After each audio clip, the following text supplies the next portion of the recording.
Cineautopsias, podcast de cine.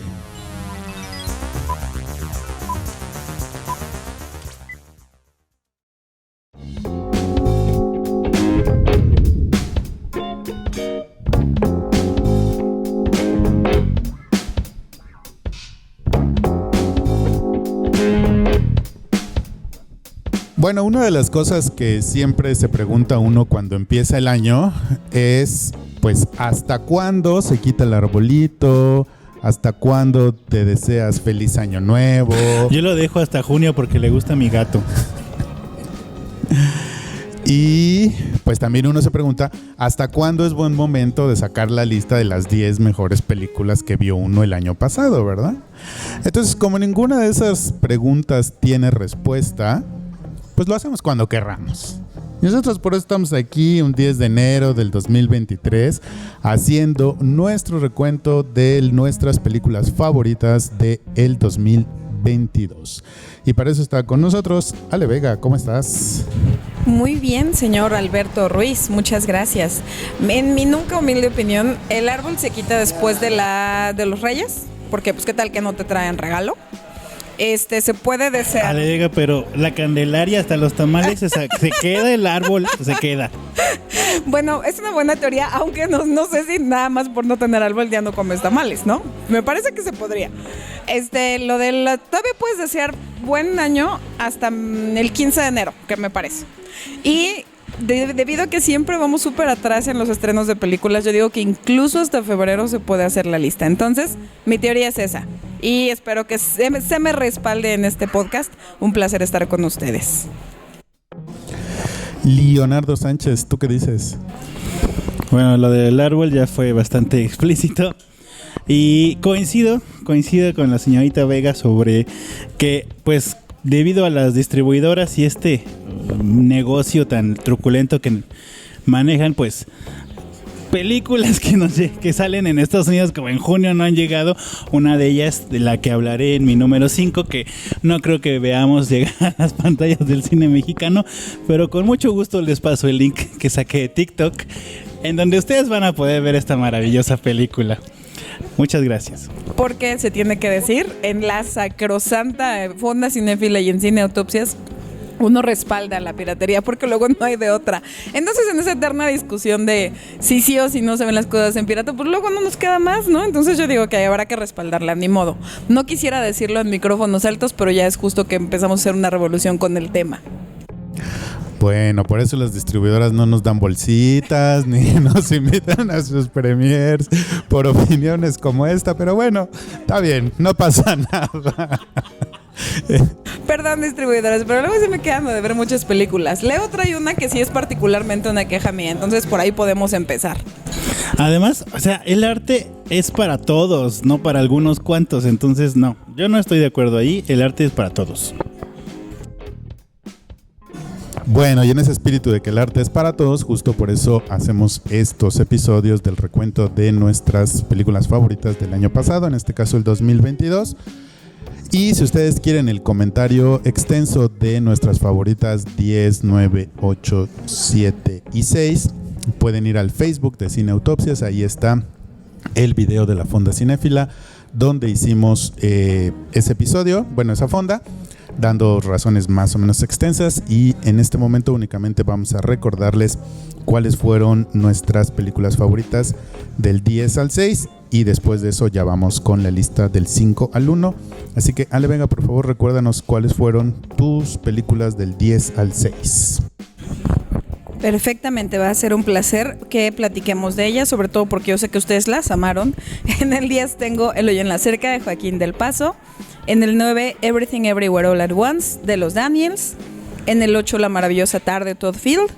En el 7, Crimes of the Future del enorme David Cronenberg. Y en el 6, porque creo que nunca falta Gaspar Noé en mis listas, está Vortex. Entonces esas son mis 10 al 6. Yo me agarraron con la papa en la boca. Ahora sí. Bueno, mi número 10 fue la película de Bros. El número 9, The Fallout. El número 8, Mrs. Harris Goes to Paris. El número 7, The Wonder. Y el número 6, el musical de Matilda, la más reciente versión de Roald Dahl. Perfecto. Y en mi caso la número 10 es The Wonder de Sebastián Lello. La número 9, Competencia Oficial con Penélope Cruz, Antonio Banderas y el otro actor que no me acuerdo cómo se llama. En el número 8, la película francesa Adiós Idiotas. En el número 7, también la francesa La chica del cabello rosa y la patineta al hombro. Y en el número 6, la más reciente película de Baz Luhrmann, Elvis. Bueno, y con este súper repaso de de la primera parte de la lista, vámonos ahora a lo que sigue. ¿Ya te enredaste con nosotros? Facebook, Twitter, Instagram. Síguenos en nuestras redes sociales y comparte tu pasión por el cine. Te esperamos.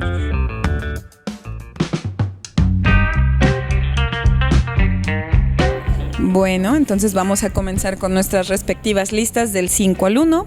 Yo en mi número 5 tengo una película para mí maravillosa que tiene que ver con Austria y con Alemania, que se llama Great Freedom y es del director Sebastián Meise. Great Freedom, o La Gran Libertad, como se le puso aquí cuando llegó a cines a mediados de año, me parece, del año pasado obviamente, es la historia de Hans, un hombre que fue encarcelado principalmente por ser homosexual. Bueno, también era judío, cosa que pues obviamente en conjunto no era un buen conjunto en esas épocas, que era por ahí de los 60s, y pues era encarcelado por eso precisamente.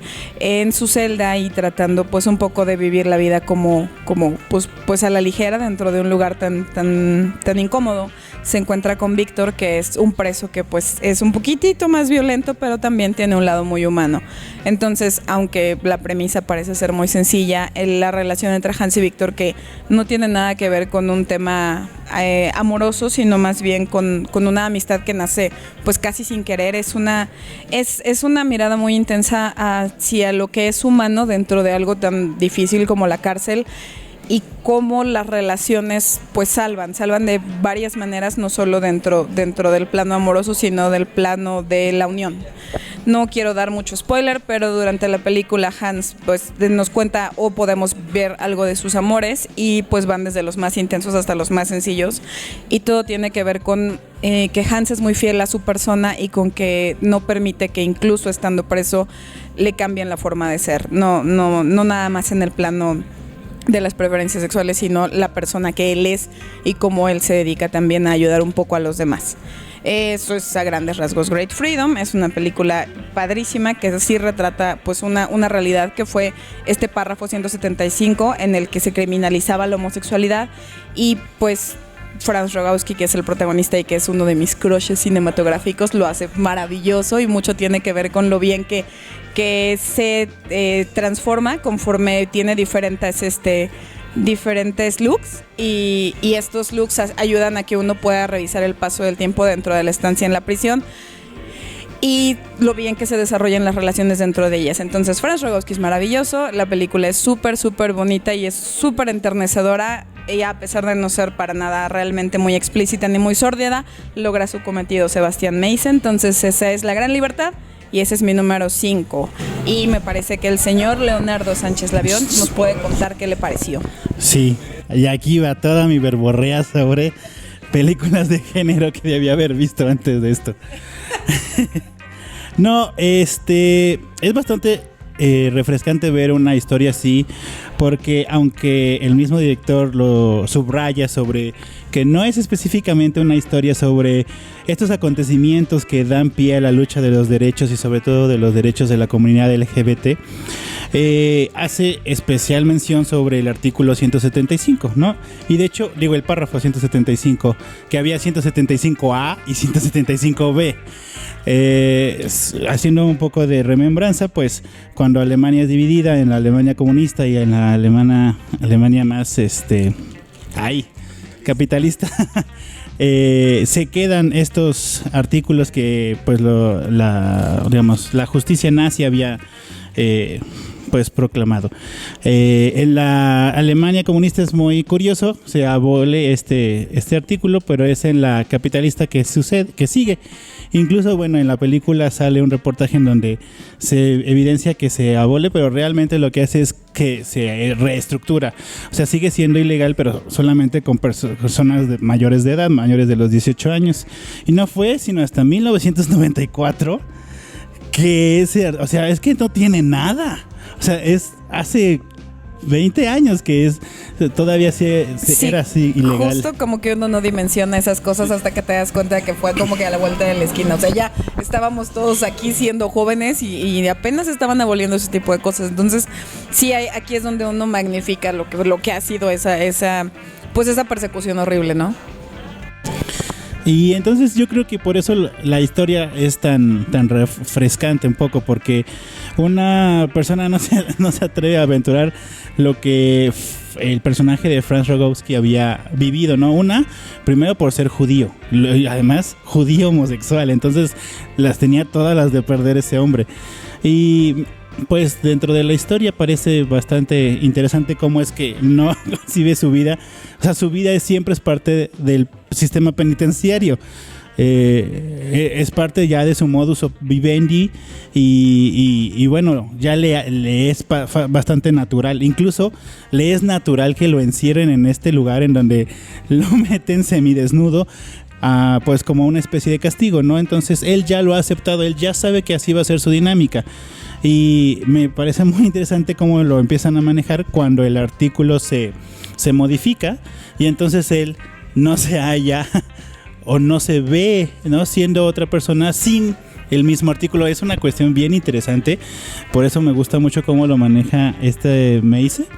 Y sobre todo el actor, o sea, yo creo que es una actuación muy, muy, muy genuina, mucha compasión entre los personajes, sobre todo de Víctor, siendo esta persona que es homofóbica y el macho alfa y no puedo creer que viva sin mujeres. Entonces, en algún momento es él quien se da cuenta del sufrimiento de Franz, bueno, de Hans, ¿no? Hans. Y bueno, finalmente creo que es una película muy bonita, muy compasiva y que pues nos permite ver realidades que no hace mucho eran bastante vívidas, ¿no? Sí, pues poco que agregar realmente de lo que han comentado, lo han comentado muy bien. Es una película muy compasiva, muy, muy empática con sus personajes. Lo hace muy bien en ese sentido, la verdad.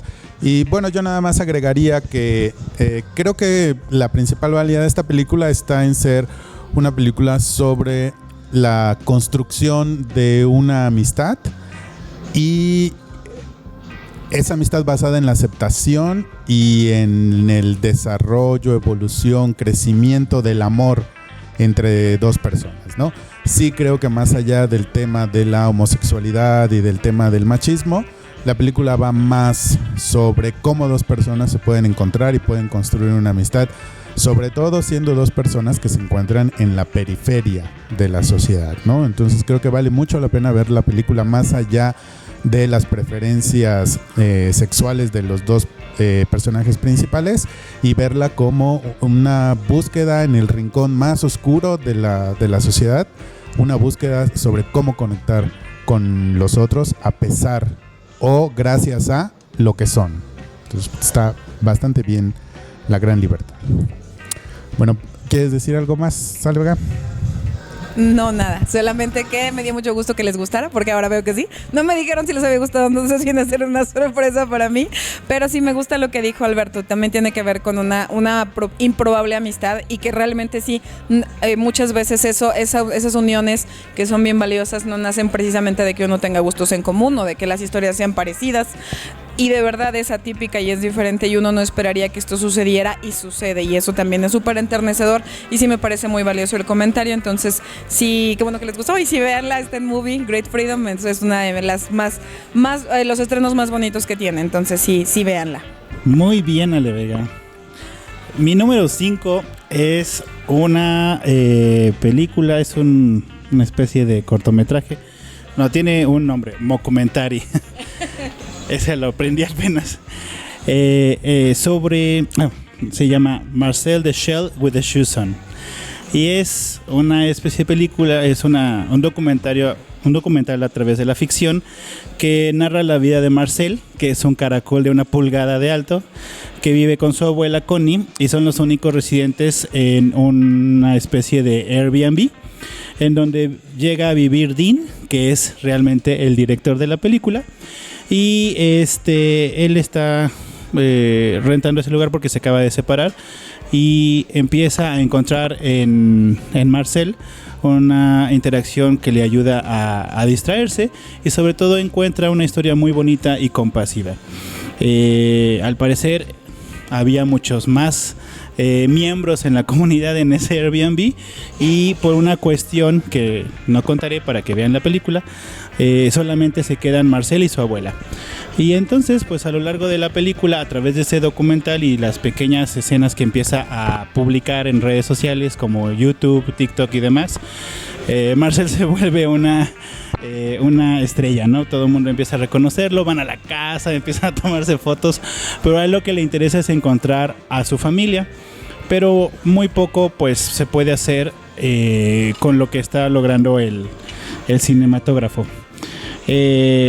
En lo que sucede en estas grabaciones, vemos a Marcel haciendo muchas preguntas, porque finalmente le dice el director, ¿no? el que lo está filmando, esto es acerca de tu vida, pero él tiene muchas preguntas, entonces es inevitable también conocer al director, y en una de ellas pues hace unas aseveraciones y algunas cuestiones bastante profundas, sobre todo cuando tiene que ver con la comunidad, con la soledad, con el hecho de reír simplemente porque vale la pena reír, ¿no? Entonces me parece muy enternecedora una historia así. Yo la medio vi en TikTok y encontré el link para poder verla en internet porque sabemos que nunca va a llegar a México, y la verdad es que esa hora y media fue muy, pasé de la risa al llanto, a todas las peripecias que pasa un pequeño caracol, ¿no? Me regaña Alberto porque estoy recomendando la piratería, pero ya si le estás dejando que Leo nos diga que la veamos en TikTok, me parece que ya estamos todos eximidos de cualquier culpa que pudiéramos tener en el futuro. ¿Cómo fue que la definiste al principio? ¿Un documental de qué tipo? ¿Cómo fue? Se le llama mockumentary, que es un documental pero a través de la ficción. Como esto, ¿no? Pues nunca encontraremos un caracol con zapatitos y que nos hable. Además es curioso porque sabe muchas cosas, pero no sabe que hay allá afuera de su casa. Cuando van a buscarlo en el coche del director, dice, ¿y esto es todo el mundo? Y le dice, no, esto es solo la calle. O sea, ¿cómo? La calle es el mundo. Y entonces hay como muchas cosas muy curiosas porque es una almeja niño, bueno, un caracol niño, no sabe, pero de repente se saca unas deducciones bien cabronas, sobre todo con la comunidad. Y creo que después de haber vivido, o sea, que seguimos viviendo la pandemia y el encierro acabó, pero creo que es uno de los mensajes más bonitos que deja la película. A veces por tener amigos no es que estemos cercanos a ellos, sino más bien lo que buscan ellos es comunidad, estar rodeado de personas que no solamente se interesan en ti, sino que te procuran y buscan siempre ser parte de tu vida. Entonces creo que una película post pandemia te va a llegar porque te va a llegar. La recomiendo mucho. Marcel con el caracol con zapatos, véanla. Sí, lo único que podríamos agregar, precisamente porque no estuvo en cartelera, no la hemos encontrado en ninguna plataforma, y a pesar de que ha sido muy famosa y que tiene de respaldo a A24, pues nomás no nos las han traído. Sí queremos decir que esta es que me parece de las muy pocas mencionadas que tienen que ver con animación en nuestras listas.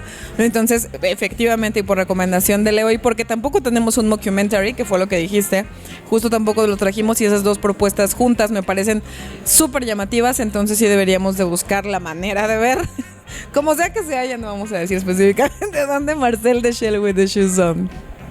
Muy bien, pues ahí está la propuesta. Yo en mi número 5 tengo la más reciente película de Pablo Larraín, protagonizada por Kristen Stewart, y es Spencer.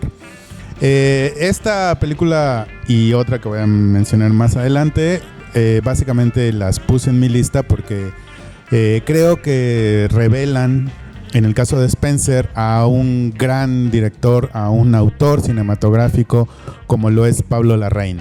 Sí me gustó mucho, sí me sorprendió mucho que en una película que estaba dirigida a un público muy amplio, es decir, un público que está ávido de historias de la realeza, de todos modos fuera una película con el sello de las películas de Pablo Larraín, que tuviera el coraje y hasta cierto punto entrecomillado, que lo dejaran hacer una película a su estilo, con un tema que hubiera sido de recaudación súper millonaria y con una actriz que es súper popular. O sea, sí creo que es un movimiento que hay que destacar y que hay que dimensionar de manera justa. Spencer es una película de Pablo Larraín, ¿no? Toma un personaje de la cultura popular, que es la princesa Diana, hace una historia, por supuesto, inventada de cuál era su situación. O sea, digo que lo que nos cuenta es inventado, no es que haya pasado en la realidad, aunque seguramente lo que vemos en la película fue muy cercano a lo que pasó en la realidad. Entonces hace esta historia ficcionada de cómo era su vida dentro de la realeza y por qué ella estará buscando salirse y proteger a sus hijos. Y lo hace con una cámara completamente subjetiva, lo hace tratando de meterse en la cabeza de la princesa Diana, lo hace explorando sus emociones negativas hacia la familia real, su amor hacia sus hijos, su sentido de desprotección, y eso es algo que hace Pablo Larraín en su cine, ¿no? Sí creo que este es mi director latinoamericano favorito, ¿no? Incluyendo a México, por supuesto, porque me parece que hay eso, que hay un autor que tiene una visión acerca del mundo y que en sus películas logra compartirla con el auditorio. Además, Kristen Stewart está superlativa en su papel. Me llama mucho la atención que a pesar de que lo hace muy bien, no deja de ser ella, o sea, no pierde su personalidad como actriz y sin embargo se mete en la piel de su personaje y nos ofrece una Spencer completamente de carne y hueso y súper alejada de lo que veríamos en lo que le llamamos los tabloides, ¿no? Que es la prensa sensacionalista. Entonces, no es una película para toda la gente, no es una película fácil de ver, pero si usted quiere darle la oportunidad a un buen cine latinoamericano y a un buen director latinoamericano, no deje pasar la oportunidad de ver Spencer. ¿Cómo que Carlos Reigadas no es tu director mexicano favorito? A ver, paren las prensas, esto no puede ser, me voy de aquí. Carlos Reigadas, mira, por mí te puedes ir a trabajar en Uber, poner una pizzería, una panadería, vender quesos, como lo que seguro te saldrá muy bien. Besototes, Carlos Reigadas, pero no hagas más cine, por favor. Mejor hablemos de Elena Reigadas, creo que nos cae un poco mejor. Sí, vamos a platicar un poquito de Spencer porque lo que dice Alberto realmente en temas de cine de autor me parece muy llamativo. Creo que sí es algo digno de mencionar porque de alguna manera si usted va pensando que va a haber una película de la princesa Diana, por algo se llama Spencer, ¿sabes? Creo que eso es muy valioso, que no te digan, bueno, esta es la película de Diana, ya sabes, ¿no? Como en la marquesina, como en el nombre grande, porque Spencer creo que tiene que ver precisamente con las raíces de Diana. ¿Qué es lo que quiere y a dónde va y cómo llegó ahí y qué es lo que le molestaba? ¿Dónde se perdió su personalidad para ser esta figura pública y la Diana que todos querían, ¿no? Se lo dice el propio marido, ¿no? Tiene que haber dos Dianas, sabemos dos de todos porque está quien da la cara y está quien está aquí adentro y se pierde un poco ella. Entonces, ¿qué es Spencer? Es la Diana que pocos conocíamos y que a lo mejor nada más vimos lo superficial en el tiempo que la vimos en las pantallas. Me refiero a las pantallas de televisión, lo que sabíamos de la realeza en ese momento. Y esta sí es una mirada muchísimo más íntima que de pronto juega mucho con la ficción y también se agradece porque lo hace muy valioso. Es decir, la ficción le añade, no es nada más para hacerlo excesivo o para hacerlo choqueante. No, al contrario, la ficción le añade un tono de misterio que casi me parece que hasta thriller, casi llega a ser un thriller. Y eso es algo que es muy meritorio. Sí, de hecho el guión, que es de Steven Knight, es el mismo guionista que Shooter Island, la isla siniestra de Scorsese.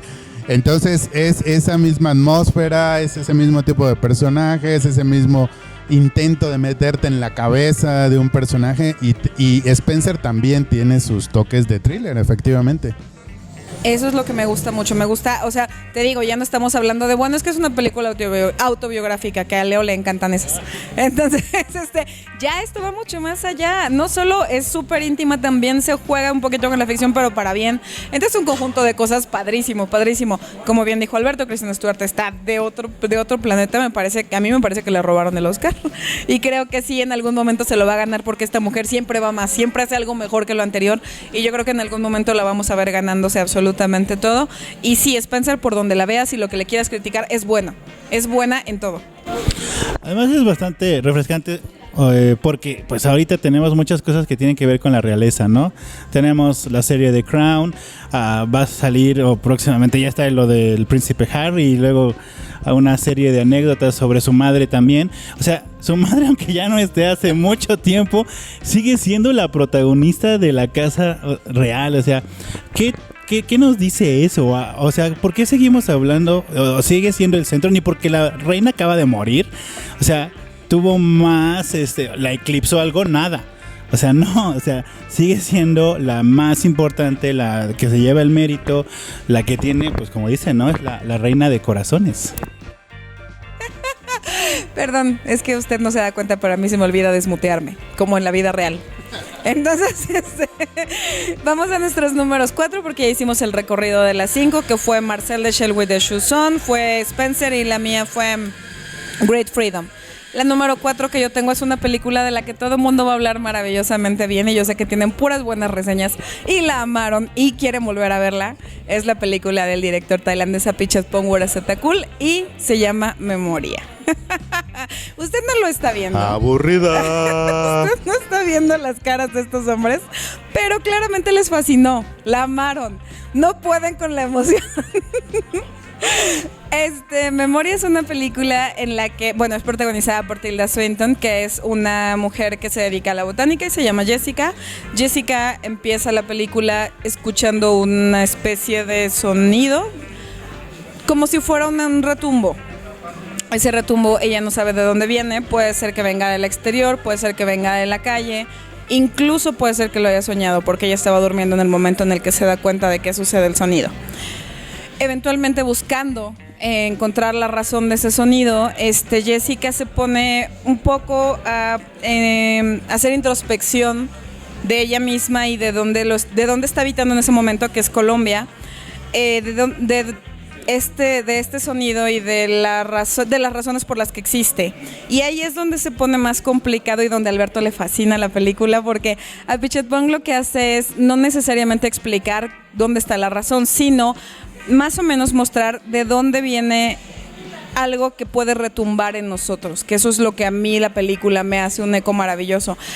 El retumbar, no estamos hablando ya de algo físico, de algo que se haya experimentado. Podemos estar hablando de ecos de la tierra, podemos estar hablando de sentimientos, de recuerdos, del momento en el que alguien nos rompió el corazón, del momento en el que nos partimos de alguna manera. Y entonces lo que hace Apichatpong es permitirnos imaginar de dónde viene eso.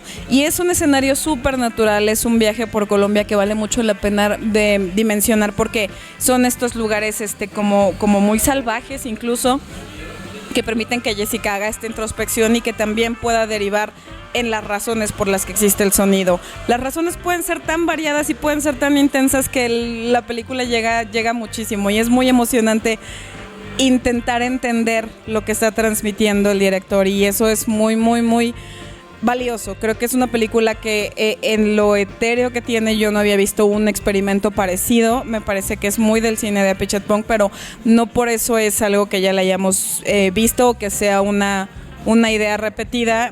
Esto es mucho más profundo. Además es la primera película que hace fuera de Tailandia, y esta profundidad es algo que a mí me pegó durísimo. Si uno se pone a buscar dentro de sí mismo qué es lo que retumba o por qué hay el eco de algo, eso es lo que hace Apichatpong en Memoria, y por eso se llama Memoria. Y me encanta la película, y ya no voy a dejar que hable nadie porque como seguramente no les fascinó, vamos a la 4D. Leo, listo. No, yo sí lo intenté ver, de verdad que sí, con toda mi fuerza. Y estaba yo con mi gatito ahí viendo movie, y de repente hasta el gatito se durmió. Sí, el gato también se durmió. Pero bueno, no valoran, entonces como ya no lo logré, me puse a investigar al director, y efectivamente, ¿no? Siendo la primera película que hace fuera de Tailandia, creo que hace una muy buena manejo de la fotografía en un país ajeno a él, ¿no? Que en este caso es Colombia. Al parecer hubo muy buena crítica sobre cómo manejó cada uno de los espacios colombianos, no solamente los lugares tan típicos que puede ser para una persona que vive en Bogotá, como tomar el transporte público, los parques y demás, sino que realmente te metes a la vida de cualquier bogotano. Entonces yo creo que eso vale la pena rescatar. No llego a entenderla sobre la razón y la emoción. Yo se la dejo, yo le creo a Ale Vega, le digo sí, además es Yo no le creo. Es Tilda Swinton, ¿cómo no le vamos a creer? ¿Verdad que sí, Leo? Muchas gracias. Ya, y aquí vamos a cortar la conversación y vamos a ir a tu número 4 porque Alberto, ya sabemos, tiene un comentario particular de que le encantó. ¿Por qué no te gustó Memoria? No, a mí sí no me gustó nada, me súper aburrió, me pareció sobrevalorada. Pero independientemente de lo que a mí me haya parecido, o sea, si alguien allá afuera, además de ustedes, que los voy a obligar, pero si quiere platicar con nosotros de esto que alguna vez se me ocurrió llamar el Mexiploitation. O sea, sí creo que Memoria es una película Latinoamérica Exploitation. O sea, yo tengo la tesis de que lo que les gusta en Europa y lo que vienen a hacer otras personas a nuestro continente es folclore. O sea, folclore de revista. Y eso fue lo que más me disgustó de Memoria. O sea, es que lo puedes ver de las dos maneras, creo. Así como dijo Leo, bueno, sí, esto es Colombia, esto es su gente, esto es su mundo. Pero si nos salimos tantito de eso, es preguntarnos, o sea, sí, pero ¿eso es Colombia? O sea, la Condesa es México, la Roma es México, la Selva Lacandona es México. No sé, o sea, si dramáticamente la película no me gustó y me super aburrió, o sea, en todo caso sí me pone a reflexionar mucho cómo se retrata Latinoamérica por miradas externas y cómo ven miradas externas a Latinoamérica, y creo que Memoria puede ser una película que se preste a esa discusión. Pero entonces, tu número 4, Leo. Muy bien. Mi número 4 creo que es la única oscura que traigo, porque hay mucha oscuridad en este recuento de los daños. Mi número 4 es la ópera prima de Maggie Gyllenhaal, The Lost Daughter, protagonizada por Olivia Colman y Dakota Johnson. Y bueno, si ustedes, seguramente la vieron a principios de año como yo, pues dije, ¿sí entra en 2022? Pues por supuesto que sí. Y pues habla sobre la vida, las vacaciones de una profesora, se llama Leda Caruso, y ella pasa unas semanas en Grecia.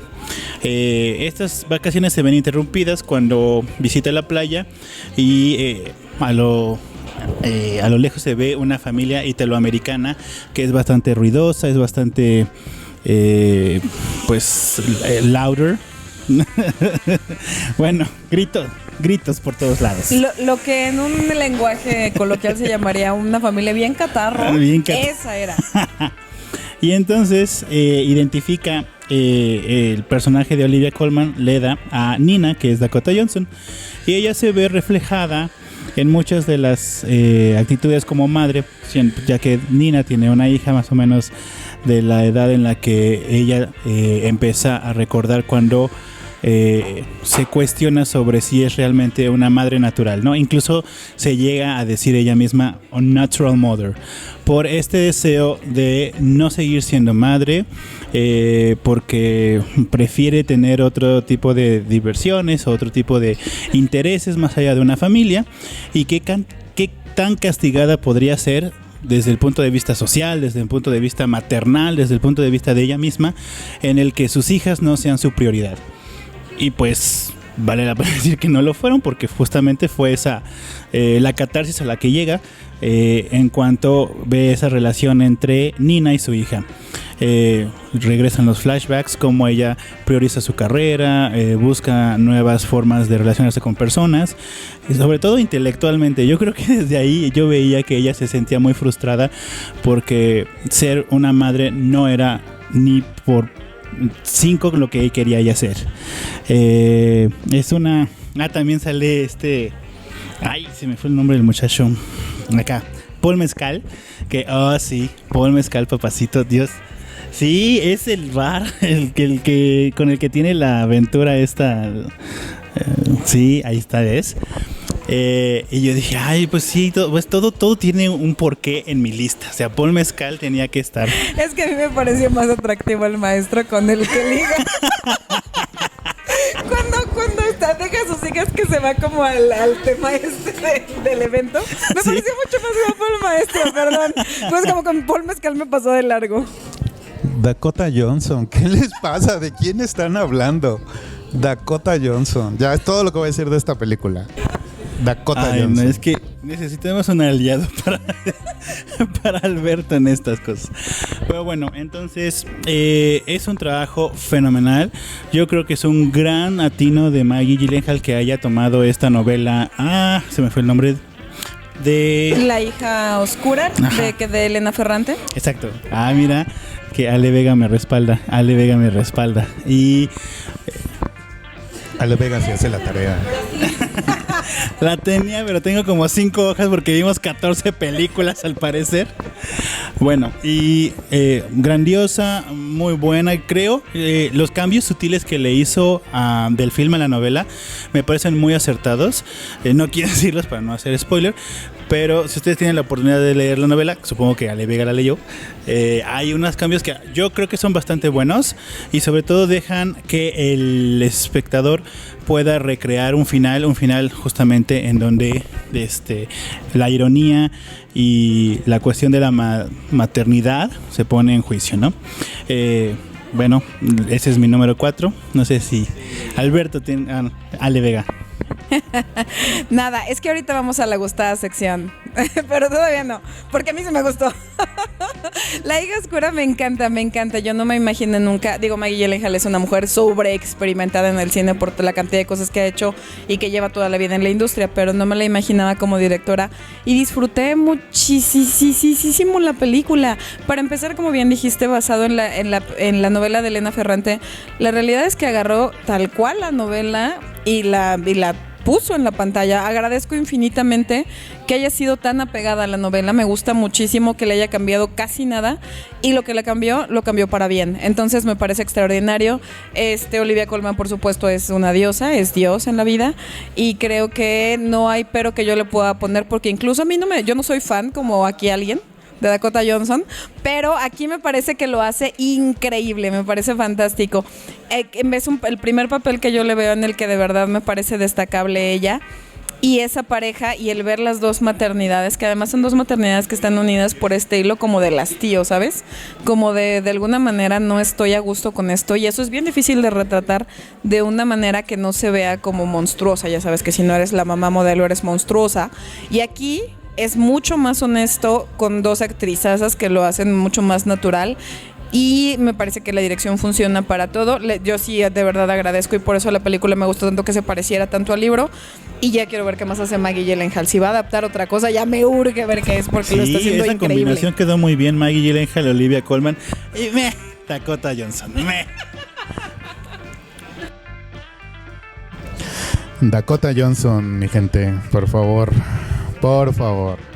Bueno, yo en mi número 4 tengo Swallow, que es algo así como tragar, que es una, si mal no recuerdo, es la primera película de Carlo Mirabel Davis, protagonizada por Halle Bennett, Austin Stowell y mucha gente más.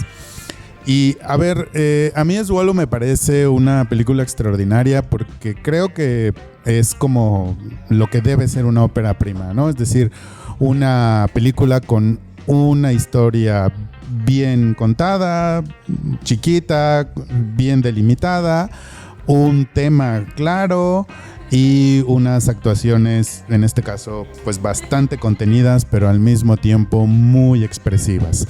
Swallow es la historia de una mujer que está recién casada y que aparentemente pues va a vivir la vida como si fuera un cuento de hadas porque tiene todo, pero pues empieza a desarrollar una extraña condición que es, como lo dice el título de la película, tragar casi cualquier cosa, ¿no?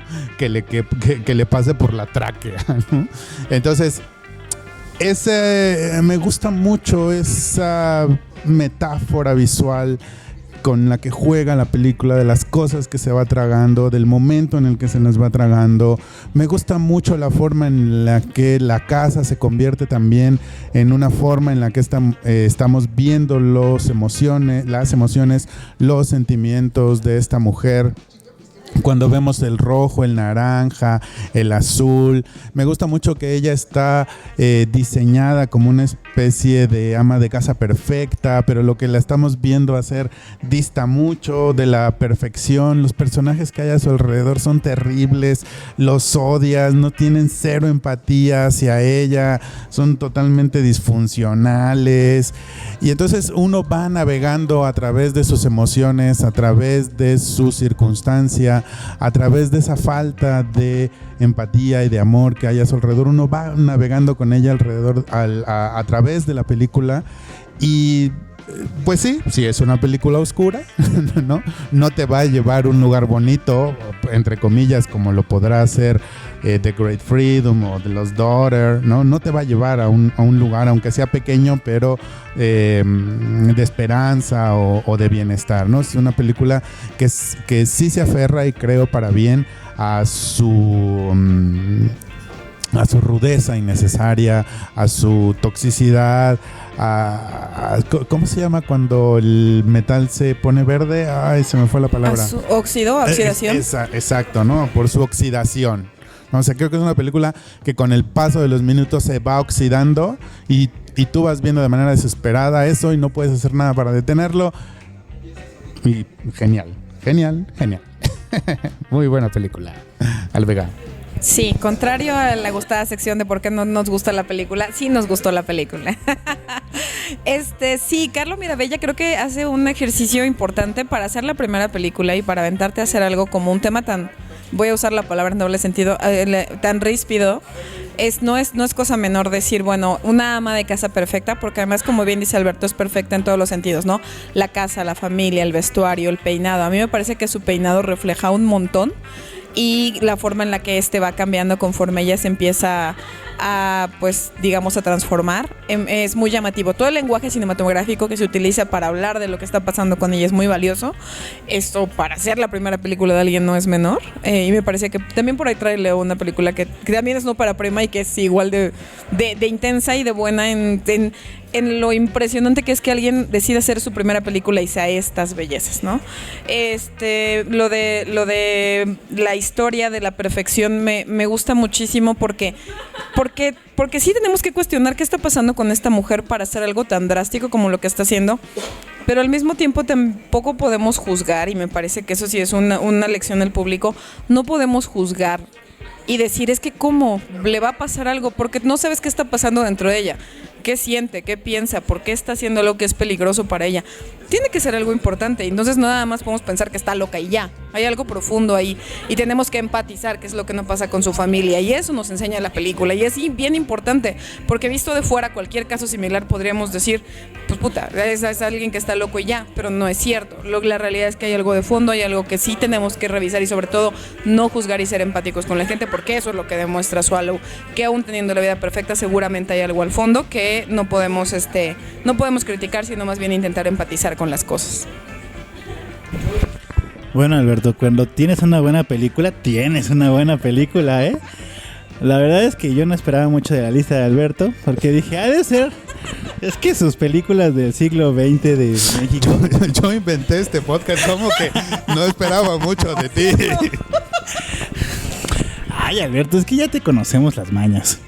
Pero agradezco mucho esta película, porque yo cuando veo algo que me mueve, y como me mueve como lo que me mueven estas películas, es como, oh por Dios, ¿no? Es una sensación que por eso existe el cine. Y me encanta, bueno, hablaban muy acertadamente Alberto y Ale sobre empatizar con una persona que evidentemente tiene un problema psiquiátrico.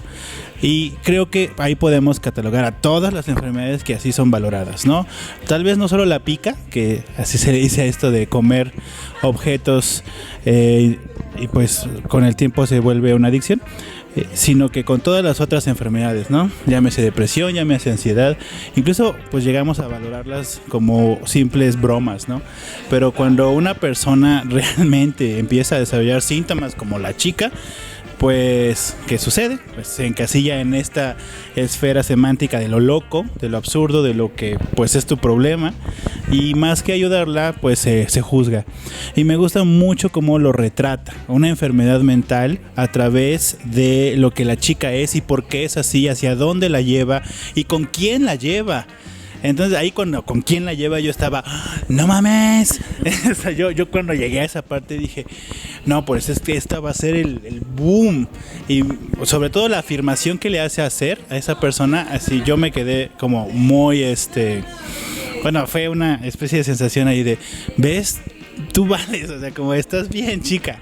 Entonces, fue muy buena película, la disfruté muchísimo como el cine debe hacerte sentir. No, y además que, como lo acabas de decir, es una descripción de lo que está pasando, ¿no? Y a través de las imágenes te da a entender qué es lo que está pasando. No hay un personaje que te explique, no hay esta escena clásica de la psicóloga o el psicólogo como que te da la onda de qué es lo que está pasando, ¿no? Sino que son las puras imágenes. Además, la psicóloga estaba vendida. O sea, la que tenía que ayudarte no estaba contigo. O sea, no le interesaba que... No, o sea, sí, no manches. Sí, entonces en ese sentido vale mucho la pena ver eso, algo como un ejercicio de narración cinematográfica. ¿Esto qué quiere decir? Que las imágenes te están contando algo más que lo que te está contando los diálogos o la construcción de los propios personajes. Ale Vega, tu número 3, o si quieres decir algo más de Swallow. No, nada, que la vean porque sí, obviamente por ser una película que fue un poquito chiquita en distribución, no llegó a todo el mundo, o a lo mejor no todo el mundo la tiene como ubicada, entonces anden movie para que la puedan ver, porque de verdad es imperdible. Y es un ejemplo perfecto de lenguaje cinematográfico, que eso pocas veces lo tenemos. Y yo me voy con la número 3, que es... Para mí es una película que me divirtió mucho, pero también me impactó mucho, y que ganó en Venecia a Mejor Película en 2010, no es cierto, 2021. O sea, sí llegó súper tarde aquí, pero pues llegó. Y se llama Bad Luck Banging or Looney Porn, de el cineasta rumano. Es que ustedes deberían de ver las caras que tengo yo aquí. Del cineasta rumano Radu Jude. Pero miren, ahorita no voy a hacer caso a esas caras porque a mí me respalda el León de Oro en Venecia. Entonces, ya lo que sea es secundario. Esta película es acerca de una maestra de historia que graba en la intimidad de su matrimonio un video sexual con su marido. Esto no pasaría a mayores de no ser porque al marido se le ocurre la graciosa idea de subirlo a una página de distribución de este tipo de videos. Y pues como esta mujer está dando clases en una escuela importante, pues llega a oídos y a ojos de sus alumnos y de los papás de estos alumnos. Entonces ya se empieza a armar el escándalo, ¿no? La película empieza con el video como tal. Lo que pide o lo que quiere el director, si no lo tengo mal entendido, es que uno se dé cuenta de qué es lo que vamos a juzgar. Vamos a ver el video de principio a fin y luego vamos a ver cómo se trata a esta maestra que se llama Emi a partir de lo que sucedió. Y lo que vamos a hacer es en 3 actos. Primero, pasear con ella en la ciudad de Bucarest, mientras ella hace algunos mandados, algunos pendientes, y vamos a darnos cuenta cómo la ciudad de Bucarest, pues la verdad es que sí es como súper consumista y tiene imágenes como de cuerpos y imágenes explícitas de cada esquina, y pues obviamente, ¿no? Así como lo vemos también mucho en México, o sea, no es ninguna novedad y no es algo a lo que estemos ajenos. Así pasa en Bucarest y nosotros vemos como esta ciudad sí es así. Y realmente pues a todo mundo le da un poco lo mismo, ¿no? Pero cuando se trata de la maestra ya es una historia terrible y ya hay que crucificarla. El segundo acto es una pausa grande y muy importante, me parece, donde Radu Judd lo que hace es mostrarte varias palabras que tienen que ver no solo con un glosario, como un diccionario, sino un poco la idiosincrasia que se maneja en Rumania y en el mundo, de ciertas cosas horribles que incluso son más horribles que lo que nosotros estamos acostumbrados a juzgar. Y lo que me parece que Radu Judd es importante, que lo que está diciendo es: hay cosas muchísimo peores que una mujer que está ejerciendo su sexualidad de una manera normal, común, con su marido, ¿no? Es tonto que lo estemos juzgando. Y el tercero es la diversión total, porque de acuerdo al juicio que se le hace a esta maestra, pues hay finales alternos en los que uno puede decidir cómo terminó esta historia, ¿no?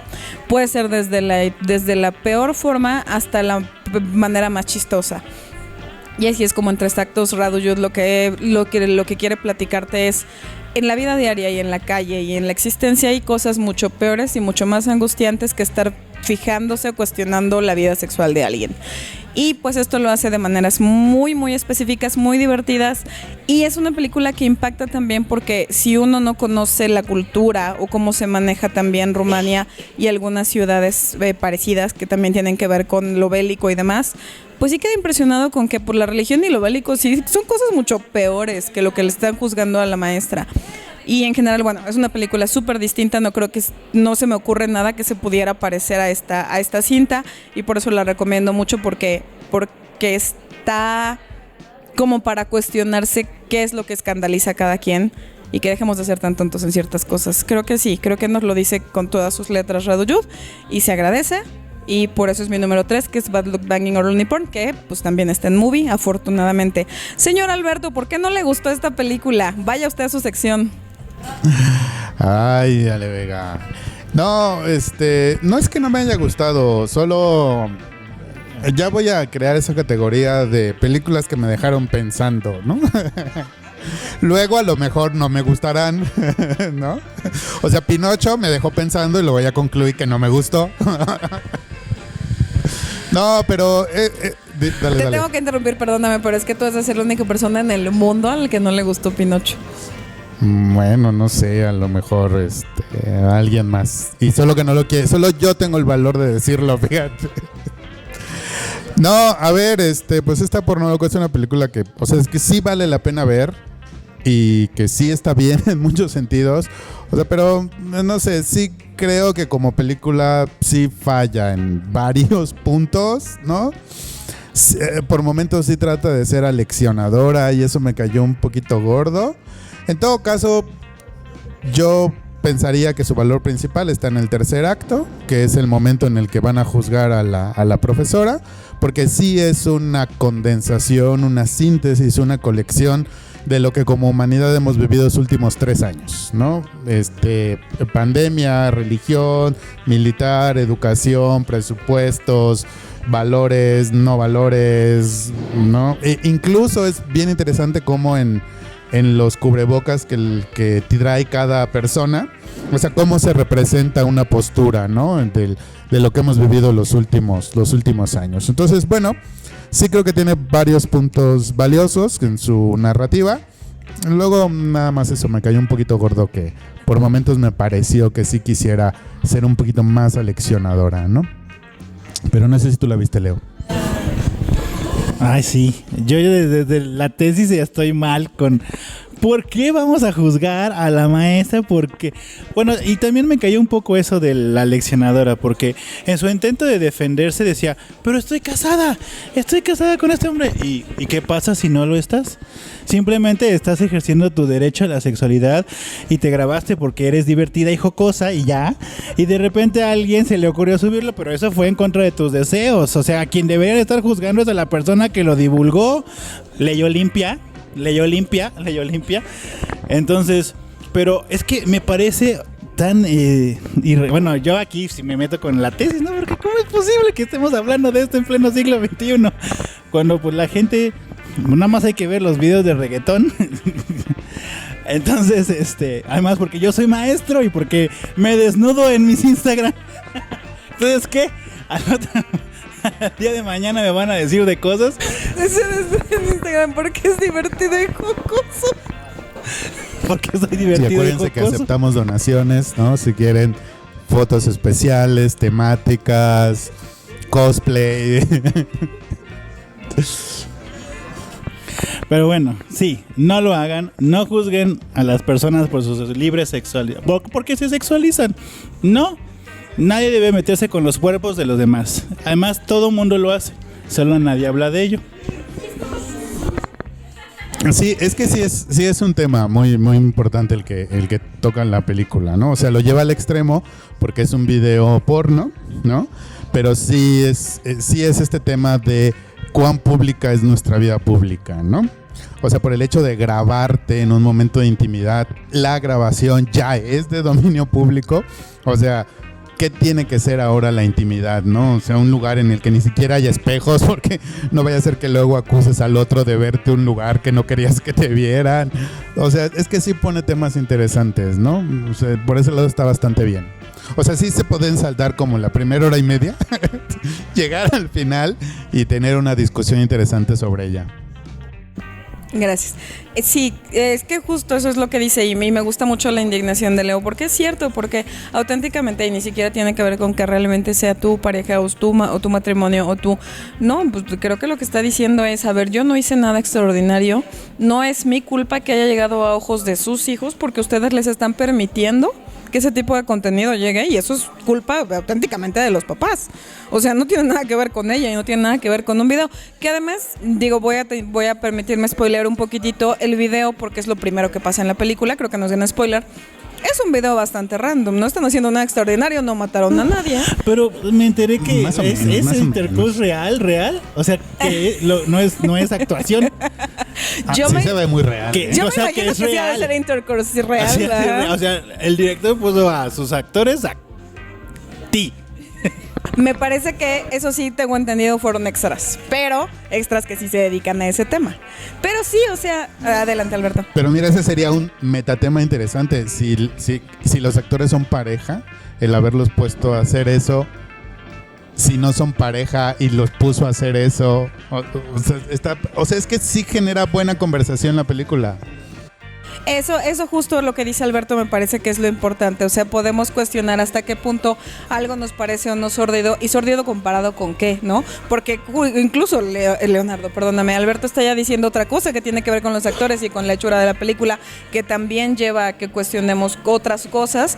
Y eso vale la pena. A final de cuentas, un acto sexual viene a ser, pero súper lo de menos, ¿no? Porque el acto per se es un par de disfraces, unas 2, 3 escenas ahí y ya, o sea, auténticamente de verdad un video que se suelta la polémica del mundo y que le puede quitar el trabajo a alguien no tiene nada de malo y eso es muy de todas las maneras que está retratado del lenguaje cinematográfico y de la comedia incluida. Es algo muy valioso de lo que ha cerrado Jude, por eso la puse en el número 3 y le cedo la palabra al señor Leonardo que nos va a dar su número 3. Ah, cómo dio de hablar esta película, ¿eh? Bueno, muy bien. Pues mi número 3 es una... Creo que fue tu número 7, 8, supongo. 8. Everything, Everywhere, All at Once. Porque a mí sí me llegó. Yo sí lloré con las piedritas y los ojos. Como bien lo decía Ale Vega en la fonda, es pues la película de Michelle Yeoh. Yo digo que si ella no arrasa, de verdad, aquí hay algo mal. Pues una obra hecha otra vez por los Daniel Kwan, Daniel Schneider. Tenemos a Michelle Yeoh y a Jamie Lee Curtis. Y Everything Everyone All at Once habla sobre Evelyn Wang, que es la dueña de una lavandería y que además de cumplir con las expectativas financieras del negocio, debe fungir como soporte para toda la familia, en especial de su exigente padre. Ella pues ha perdido un poco la alegría de los días, está más pues enfocada en sacar adelante el negocio, ha descuidado a su hija, a su marido, y en el hecho en lo que todo esto sucede van a rendir cuentas con el fisco, ¿no? Que es el personaje de Jamie Lee Curtis.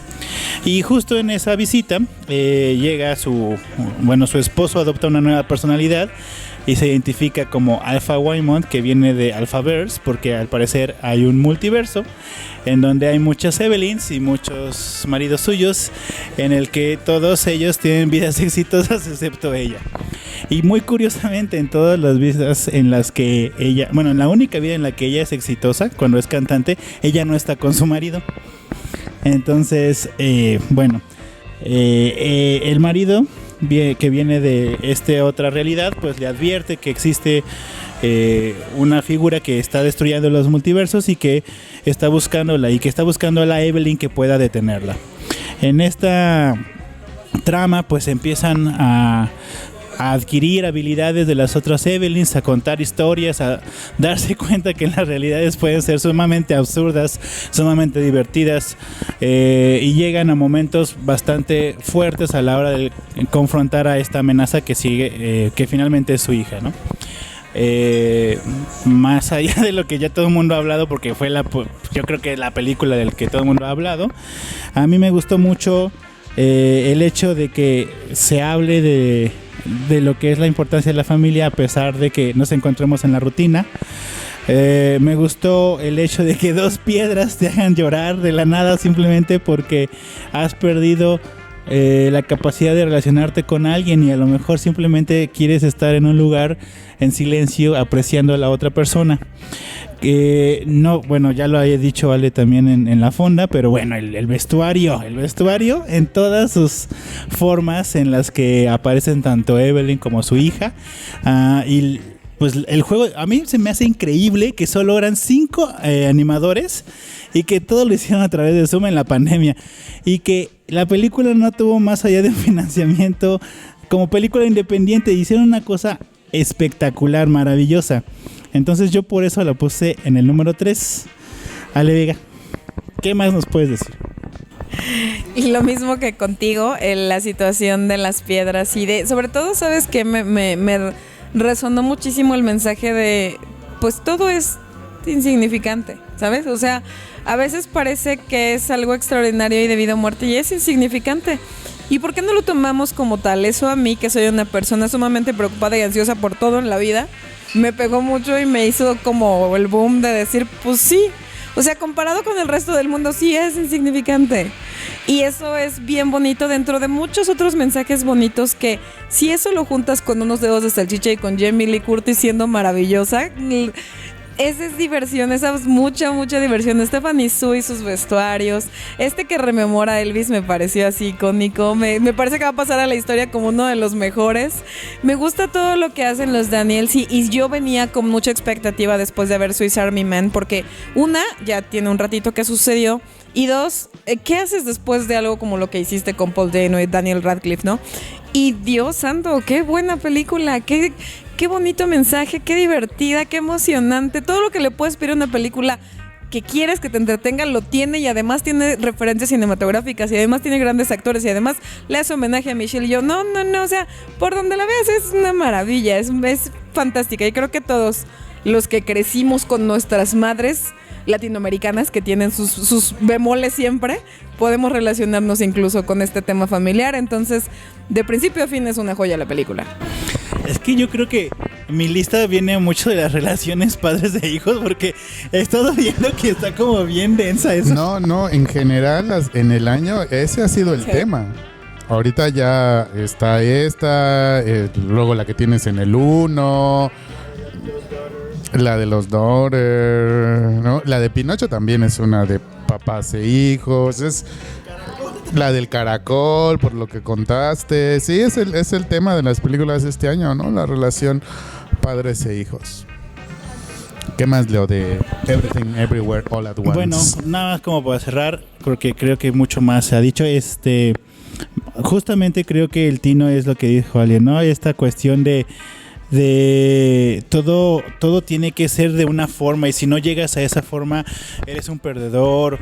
O cómo se sentía pues el personaje de Michelle Yeoh, ¿no? Evelyn, porque recuerda el día en que se fue de China y empieza un negocio con su marido y todo es felicidad, y con el transcurso de los años ella se va como pues simplemente acabando y no encuentra más destellos hasta que pues justamente esto le recuerda que pues que su propio marido, ¿no? Él le dice, yo con una actitud optimista y positiva es como me enfrento a este mundo, es como pues trato de mejorarlo, y sobre todo porque te tengo a ti, ya lo decía, en el universo donde no están juntos. No me importaría pasar el resto de mis días estando en una lavandería y sacando los impuestos, ¿no? Creo que las pequeñas cosas de nuestras rutinas a veces no las valoramos hasta que ya no están. Y yo creo que es un mensaje bastante importante, sobre todo a veces lo que no es valioso o valorado se valora cuando ya simplemente ya no está. Sí, efectivamente, yo creo que esa es la gran virtud de Todo por Todas Partes, que hace a través de toda esta parafernalia, de toda esta pirotecnia, hace una reflexión sobre lo que es importante en la vida, ¿no? O sobre lo que puede ser importante en la vida de una persona, ¿no? A través de los 3 personajes principales. Bueno, yo en mi número 3 tengo la otra película que les comentaba, que la puse sobre todo pensando en la figura del director, y es El Hombre del Norte, o El Norteño, o The Northman, como ustedes quieran decirle, que es, si las cuentas no me fallan, es el tercer largometraje del director Robert Eggers. Y bueno, un poco eso, o sea, me parece que The Northman, más allá de la historia que cuenta, nuevamente nos está mostrando lo que puede ser calificado como un cineasta, es decir, un director que tiene claro cuáles son sus obsesiones, cuáles son sus miedos, cuáles son sus complejos, cuál es la forma en la que quiere hacer el cine, cuáles son sus obsesiones. Y aquí en The Northman están sus otras películas, El Faro, La Bruja, ahí están encerradas en algún detalle, en algún personaje, en alguna línea, y además lo hace recurriendo a las más clásicas historias de dramas, de novelas de caballería, de novelas históricas, ¿no? O sea, tenemos una clásica historia de venganza y al mismo tiempo tenemos una clásica historia de venganza, ¿no? Me parece un súper acierto haberse ido más atrás en el tiempo de lo que comúnmente vemos estas historias, que puede ser del siglo XV al XVII, que es la realeza, ¿no? El rey, la reina, las intrigas. Él se va más atrás en el tiempo y nos muestra una civilización que está en ciernes, que todavía tiene que luchar contra la naturaleza, no solamente contra otras personas, sino contra la naturaleza, para poder definirse qué son, para poder construir sus ciudades, para poder construir su ethos, su espíritu como comunidad. Y ahí mete esta historia totalmente salvaje, de mucha venganza, de mucha pasión, de mucho diente sucio, ¿no? Y nos mete en ese universo, ¿no? Del cual va a ser imposible salir, o al menos a mí me lo fue. También creo que es una película en la que hay que sentarse a verla, ¿no? Y por eso me refiero a que no hay que pensarla, ¿no? O sea, sí están ahí todas las referencias cinematográficas, literarias, sí hay un bagaje cultural y uno le puede encontrar, como dicen los huevos escondidos, los huevos de Pascua, ¿no? Y ese tipo de cositas. Pero solo siéntense, véanla, disfrútanla, sorpréndanse con el giro de tuerca que hay hacia el final de la película, que tiene que ver con la familia real. Déjense llevar, y eso es parte de la experiencia cinematográfica, y por eso The Northman está en mi número 3, porque además de ser una película que está muy bien pensada, muy bien planeada, también es una película que simplemente te puedes sentar, comerte tus palomitas, tu refresco y disfrutarla como una locura que es El Hombre del Norte. Sí, justo lo que comentas. Hay dos cosas importantes que me gustaría sobre todo subrayar en lo que tú acabas de decir. Una es el trabajo de Robert Eggers como cineasta, porque no es cualquier cosa lo que ha hecho lo que hizo con bajo presupuesto en cuestiones de The Witch, y lo que con un poco más de presupuesto logró con dos actorazos que fueron William Dafoe y Robert Pattinson en The Lighthouse, ¿no? Ya veíamos ahí una propuesta bien distinta que, más allá del llamado terror elevado, sí tenía que ver con: yo les voy a poner algo que los va a perturbar, pero de modos bien distintos. Aquí es la primera película en la que yo me atrevo a decir que vi una violencia cargada de sangre que me gustó, porque no es como que, bueno, voy a matar a 10 personas porque sí. Hay, como dice Alberto, hay referencias culturales importantes y hay una historia detrás, y lo que sabemos de cuestiones vikingas también, pero además de eso, cuando representa la violencia, tiene un significado, es sangriento por algo, y Robert Eggers no hace nada gratuito. tiene un montón de imágenes que van a ser recordadas, porque sí es perturbadora a su modo, pero también es muy elegante y también es muy destacado el trabajo que hace para decir, sí sé lo que estoy haciendo, aún con un presupuesto grande, aún siendo parte de una distribuidora grande, lo estoy logrando, y eso es algo importante. Creo que es lo que lo puede firmar como cineasta y lo que hace que todos quieran seguir viendo su trabajo. Eso es de alguna manera. La otra es que volvemos a ver a Anya Taylor-Joy y volvemos a ver a Alexander Skarsgård y a Nicole Kidman en un papel que pareciera chiquito y de pronto es enorme por el twist que da. Entonces es súper buena, y lo que dijo Alberto es muy cierto. Uno puede sentarse con sus palomitas y disfrutarla mucho, pero también puede darle un segundo visionado y ponerse a encontrar los easter eggs que son importantes y que le dan todavía más valía a la película. No sé si Leo la vio y qué le pareció, y si no, ya podemos seguirnos con nuestra número 2, si no me equivoco. Es que Leo no alcanzó a ver las 15 películas en 4 días, pero vaya, si es parecido al trabajo de The Witcher y el del Faro. ¿Sí era el Faro? No es el Faro. Creo que es un trabajo fenomenal. Sobre todo, bueno, al parecer ya encontró la fórmula con sus actores, como todos los directores, al parecer. Mira, muy bien.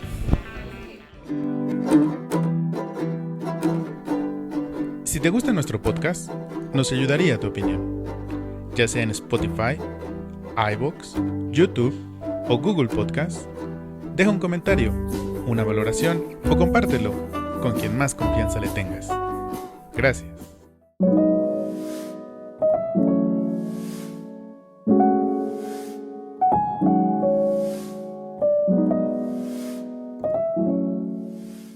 Vamos ahora sí a nuestras números 2, que ya estamos cerquitita del final, entonces este ya es el top del top.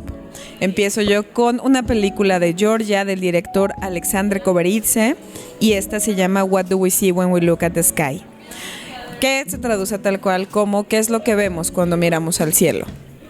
Esta película es difícil de explicar porque tiene que ver con un poco de realismo mágico, pero también con el retrato de una ciudad. Tiene como protagonistas a Lisa y a Georgie, que son dos personas que se encuentran de casualidad un par de veces en la calle y pues se gustan. Por lo tanto deciden pues citarse para salir por fin.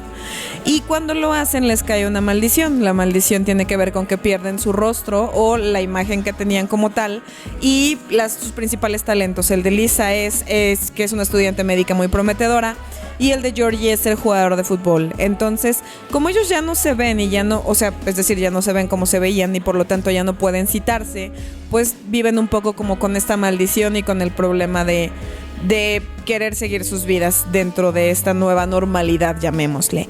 Y esta película es difícil de explicar porque es un relato muy bonito de la ciudad de Kutaisi y cómo esta ciudad vive el mundial. Es una ciudad muy tranquila, donde los niños juegan fútbol imaginándose que son Messi, donde los perros, por un propio relato de la persona que nos lo está contando, nos platica que tienen amistades los perros o que los gatos desaparecen. Ahí es donde entra este realismo mágico y estas historias como súper bonitas y súper enternecedoras.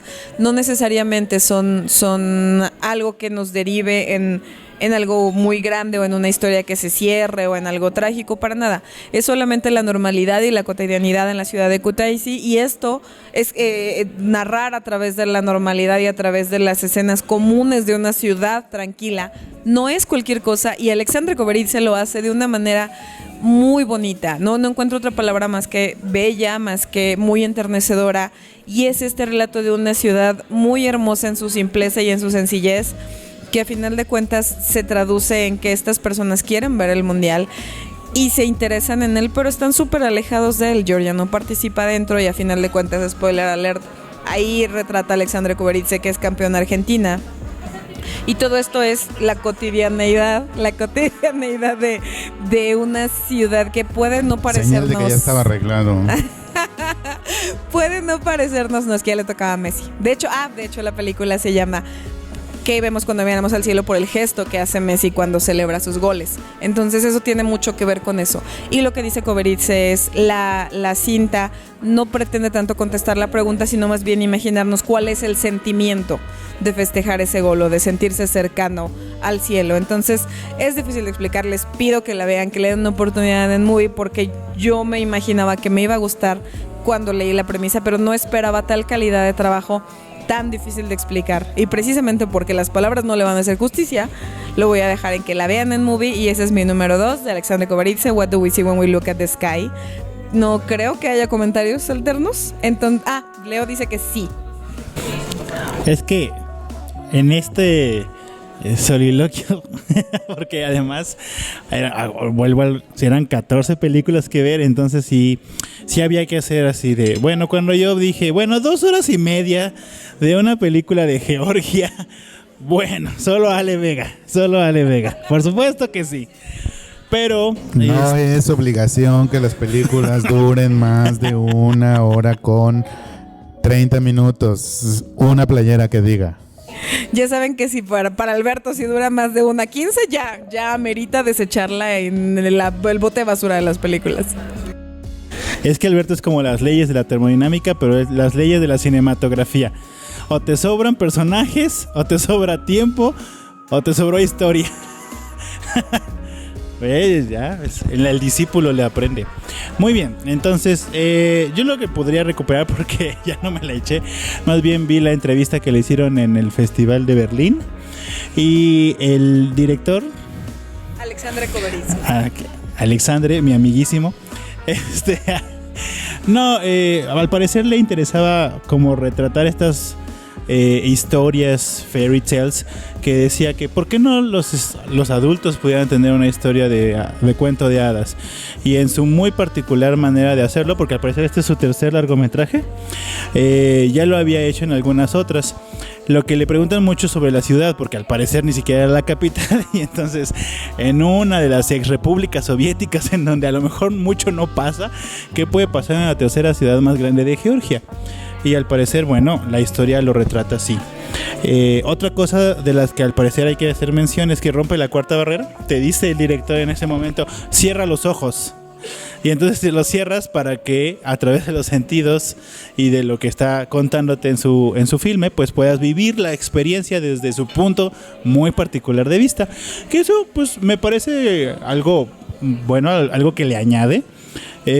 Yo ya no lo presencié, pero ya Ale Vega nos dirá qué sucedió en ese momento en el que el director le dijo cierra los ojos y qué pasó sensorialmente. Pero al parecer, bueno, a mí me parece una cuestión bastante interesante ahí, ¿no? A ver qué sucede. Y pues ya, eso. Mi número 2 la comparto con el productor, porque al parecer pues no vimos muchas películas, ¿no? Entonces tuvimos que repetir. No, tu director sí vio muchas películas, nomás no le gustó ninguna. Sí, cierto. ¿Que te acuerdas que nos confundió ahí con la de Cerdita y cuál Cerdita y el Cerdito? Ay, no, bueno, es que la de Cerdita tiene que ir a la fonda para ver esa cuestión. Bueno, mi número 2 es I'm Your Man, que es una película de Maria Schrader, y habla sobre pues la posibilidad de que una inteligencia artificial sea diseñada específicamente para una persona con la capacidad de que pueda hacerla feliz como pareja. En esta trama, Alma, que es la actriz Maren Eggert, es una científica que trabaja para el Museo de Pérgamo en Berlín, y debido a que le escasean los fondos para seguir una investigación que al parecer es un fracaso porque alguien ya lo había hecho en Argentina, y yo la entiendo porque eso pasa en la investigación cuando tú crees que encontraste el hilo negro y alguien ya lo hizo, y entonces 3 años de tu vida y de posgrado y de postdoctorado, ¿para qué? Pero bueno. Para que venga un argentino. Hay esos argentinos que siempre vienen a hacernos la vida imposible. Siendo protagonistas, Messi, los que se roban las tesis. Los que te roban el corazón. Volviendo a la película, entonces ella, como necesita fondos, pues ingresa a este estudio en el que le hacen este androide que está hecha para satisfacer cada una de sus necesidades. En un principio, evidentemente, ella lo rechaza, ni siquiera quiere saber mucho de él, pero poco a poco empieza a darse cuenta que ciertas interacciones han surtido efecto. Alma conoce a Tom, que es Dan Stevens, que seguramente lo ubicarán por su papel en Downton Abbey, que era el famoso Matthew, y que todos le lloramos cuando lo asesinan, pero bueno. Spoiler alert. Ay, ¿quién no ha visto Downton Abbey en estas horas? Bueno, Alberto no ve nada. ¿Qué? ¿Qué? Sí. Bueno, y bueno, la tesis sigue sobre esta, ¿no? La idea de que una inteligencia artificial pueda ser una pareja especialmente y diseñada para ti. Y en eso, pues Alma se enfrenta a cuestiones del pasado, cuestiones que aún la siguen, que la... Pues no que la persigan, pero son parte de su presente, como la reciente separación de su expareja, como el hecho de que ya no es madre, ¿no? Y eso se lo recuerda constantemente el androide. Es una película que a mí me gustó mucho porque creo que en el momento en el que la vimos estábamos haciendo el episodio sobre el robot que yo amé y entraba de manera así como guante, así entró perfecto y la disfrutamos mucho. De hecho, valga la redundancia, otra recomendación de la señorita Vega. De nada, jóvenes, es un placer. Entonces yo aquí haciéndole publicidad a ella, vayan a su Twitter y a su Instagram, Pat Gretel, ella siempre tiene reseñas y entonces una de ellas fue esta. La disfruté mucho, me gustó mucho el papel de ella, me gustó mucho la forma en la que maneja la cuestión de la soledad, la cuestión de de estar con otra persona y de qué forma me vivo con esa persona. Y ni siquiera, bueno, yo le llamo persona, pero ella ni siquiera lo veía como una persona, era este robot que no tenía conciencia, o que al parecer no la tenía, y que no podía hacerla sentir mal ni bien. Pero bueno, aquí le dejo la palabra a Ale. Me parece que la describiste muy bien, lo que platicaste acerca de cómo este tema de los robots, pues sí entra dentro de la categoría de estos androides que nosotros platicábamos en aquel podcast, y que sin embargo sí tiene que ver con muchas cosas más humanas, porque el personaje de Dan Stevens acaba siendo un retrato de lo que pierde la protagonista, es decir, ella siendo una persona, auténticamente en todo el trasfondo de la palabra, de pronto es muy mecánica para hacer muchas cosas, para reaccionar en ciertas circunstancias, y el personaje de Dan Stevens, que se va adecuando a la vida de los humanos, empieza a dar rasgos muchísimo más sinceros y mucho más loables, mucho más cercanos a lo que conocemos que ella, y ahí hay un intercambio de personalidades que no esperas que suceda con un androide y sucede, y eso es muy llamativo en una película que tiene que ver con esto. Pero además lo que a mí más me gusta es esta premisa de que te vamos a dar a tu hombre perfecto, ¿no? O a tu persona perfecta. Y resulta que cuando tienes la perfección en las manos con sus pros y sus contras, resulta que hay más contras. Eso es una locura que yo no veía venir cuando le dice, pues es que esto es lo que le gusta a todas, ¿no? Esto es lo que me parece que es lo que te gusta a ti.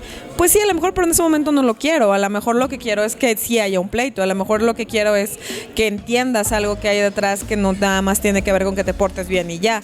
Y todo eso, o sea, toda esta premisa de por qué tener la perfección tampoco funciona, me gusta muchísimo, y me gusta que esté reflejado dentro de la humanidad de cada uno y dentro de cierta comedia. Me gusta que haya comedia en la película, entonces eso la hace muy ligera. Y es una película que tiene muchas enseñanzas, y además no es como muy pretenciosa.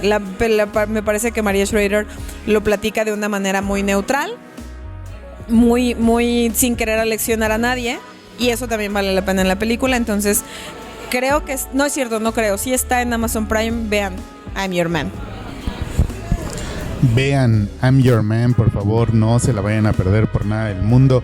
Yo, bueno, pues de una vez voy a decir, esta es la película que yo tengo en el número 1, ¿no? Para mí esta fue la película que más me gustó, que más disfruté, que me parece la mejor película del 2022, por las razones que ya dijeron aquí mis compañeros. Y no sé, bueno, un poco igual, y los remito al episodio de El Robot que yo amé para que escuchen ahí mi comentario sobre la película. Yo solamente voy a decir lo que quizá me sigue pareciendo más sorprendente, que es que la película, a través de su personaje principal, a través de la mujer, te dice una cosa, ella hace una cosa, ella piensa una cosa, ella hace una cosa, pero la película, sus imágenes, sus otros personajes, su narración te está diciendo otra cosa. Y eso es, no sé, al menos a mí me pareció una genialidad que tuviera la sensibilidad de retratar a una mujer en toda su complejidad y al mismo tiempo retratar con la misma complejidad a la sociedad, a la información, a lo digital, a las relaciones humanas, las relaciones más allá de lo humano, con la misma o un poquito más de complejidad que lo hace con su personaje principal. I'm Your Man es una película que, si usted se pregunta por qué es importante que mujeres cuenten historia, ahí está la respuesta. Si usted se pregunta si la tecnología debería ser algo bueno o malo para nuestra vida, ahí está la respuesta. Si usted se pregunta si yo debería pasar más tiempo en el celular que conviviendo con mi familia, ahí está la respuesta a esa pregunta. Es una película maravillosa, es una película hermosa y es una película que pone en el centro de su narración las emociones tanto de los humanos como de los robots, y eso es algo que no van a ver todos los días. Así que bueno, eso es mi número 1. Y bueno, pues ya me voy a seguir con mi número 2 y aquí mágicamente pues ya van a hacer que me calle, ¿verdad? Yo creo que lo planearon así para que ya yo no hable al final, ¿verdad? Sí, exactamente. Mi número 2 es la película que, si mal no recuerdo, es la ópera prima de Romain Gavras, que es una película que ustedes pueden ver en Netflix y que se llama Atena. La película nos cuenta la historia de una sublevación de un grupo de jóvenes que viven en una especie como de unidad habitacional Infonavit francés, y que esa sublevación está motivada por el asesinato de un niño pequeño de no más de 10 años y que aparentemente es un crimen de odio.